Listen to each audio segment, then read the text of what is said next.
বৃষ্টি পড়তেছে আর খিচুড়ি রান্না করবো না তাও তো হবে না। তো ভাবিকে জিজ্ঞেস করছি, তো ভাবির পছন্দ খিচুড়ি, তাই যাই হোক খিচুড়ি বসাই দিলাম, যে কথা সে কাজ। তো খিচুড়ি বসাইতে আমার লাগছে ভাতের চাল নিয়েছি, মসুরি ডাল নিয়েছি আর পোলাওর চাল নিয়েছি, এই দিয়ে মিক্স করে খিচুড়ি রান্না করলে খুব মজা হয়। তাই আজকে খিচুড়ির সাথে আছে আমাদের ডিম ভোনা। ডিম ভোনা দিয়ে খিচুড়ি খেতে খুবই মজা লাগে, আর ডিম ভাজা দিয়েও খিচুড়ি খেতে মজা লাগে।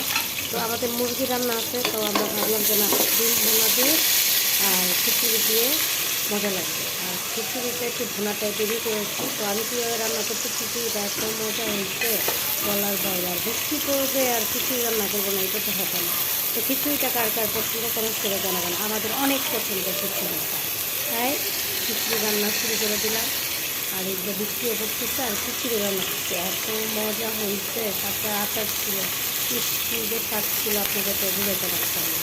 আর আপনাদেরকে একটু দিতে চাইছিলাম, বাট সময় হয়ে পারে না, ভুলে গেছি খাইতে খাইতে।